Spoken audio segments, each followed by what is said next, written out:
আল্লাহ রাব্বুল আলামিনের কথা বলছি, আল্লাহ তাআলার কালামের কথা বলছি। আল্লাহ রাব্বুল আলামিন তিনি কে? আল্লাহ তাআলাকে চেনা দরকার আছে না? আল্লাহ তাআলাকে চেনা দরকার আছে না? আল্লাহ রাব্বুল আলামিন নিজেই তার পরিচয় দিচ্ছেন। আল্লাহ রাব্বুল আলামিন বলেন, আউযু বিল্লাহি মিনাশ শাইতানির রাজীম, বিসমিল্লাহির রাহমানির রহিম, ইন্নানি আনাল্লাহু লা ইলাহা ইল্লা আনা ফা'বুদুন। আল্লাহ তাআলা বলেন যে আমি আল্লাহ, আমি ছাড়া আর কোনো ইলাহ নেই, তোমরা আমার ইবাদত করো। কার ইবাদত করো? আমার ইবাদত করো। وقال الله تعالى يا أيها الناس اعبدوا ربكم الذي خلقكم والذين من قبلكم لعلكم تتقون। আল্লাহ রাব্বুল আলামিন বলেন, তোমরা তোমাদের ওই প্রতিপালকের ইবাদত করো যিনি তোমাদেরকে সৃষ্টি করেছেন। ইয়া আইয়ুহান নাসু উবুদু রাব্বাকুমুল্লাযী খালাকাকুম ওয়াল্লাযীনা মিন ক্বাবলিকুম, শুধু তোমাদেরকে নয়, তোমাদের পূর্বপুরুষদেরকেও যিনি সৃষ্টি করেছেন সেই আল্লাহ রাব্বুল আলামিনের ইবাদত করো। আল্লাহ রাব্বুল আলামিন আমাদেরকে তার ইবাদতের কথা বলছেন। আল্লাহ তাআলা এই যে আমাদেরকে সৃষ্টি করেছেন, আমাদের সৃষ্টির পিছনে কোনো উদ্দেশ্য আছে না? আল্লাহ তাআলার কোন উদ্দেশ্য আছে? আল্লাহ রাব্বুল আলামিন বলেন, ওয়া মা খালাকতুল জিন্না ওয়াল ইনসা ইল্লা লিয়াবুদুন। আমি আল্লাহ রাব্বুল আলামিন মানুষকে এবং জিন জাতিকে সৃষ্টি করেছি আমার ইবাদতের জন্য। আল্লাহ রাব্বুল আলামিন মানুষ এবং জিন জাতিকে সৃষ্টি করেছেন একমাত্র তার ইবাদত করার জন্য।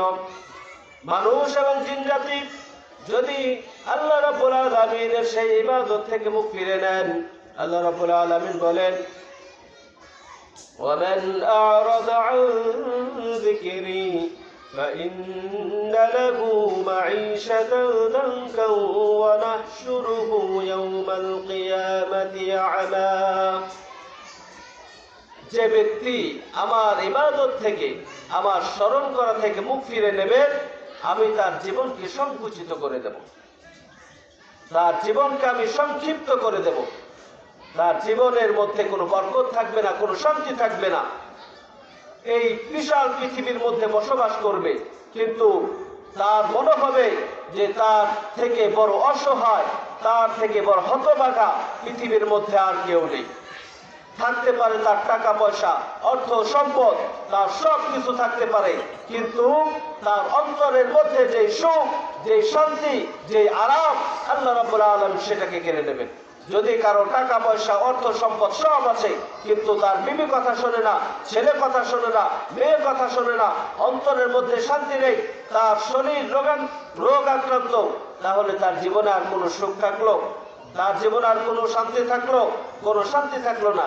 আল্লাহ রাব্বুল আলামিন বলেন, যে ব্যক্তি আমার ইবাদত করা থেকে মুখ ফিরিয়ে নেবে, আমি তার জীবনকে সংকুচিত করে দেব, আর আমি তার জীবনকে সংক্ষিপ্ত করে দেব। শুধু তাই নয়, ওয়ামান আ'রাদা আন যিকরি ফাইন্না লাহু মাঈশাতান দানকান ওয়া নাহশুরুহু ইয়াওমাল কিয়ামাতি আ'মা قال رب لم حشرتني أعمى وقد كنت بصيرا। এরপর আমি আল্লাহ তাআলা তাকে কিয়ামতের দিন তাকে অন্ধ করে উঠাবো। তাকে কি করে উঠাবো? অন্ধ করে উঠাবো। বান্দা তখন বললেন, قال رب لم حشرتني أعمى, ও আমার প্রতিপালক, কেন আমাকে অন্ধ করে উঠালে? অথচ আমি তো দুনিয়ার সব কিছু দেখতাম, দুনিয়ার সকল নাজ নেয়ামত আমার চোখে দেখতাম, আজ কেন আমাকে অন্ধ করে উঠালে?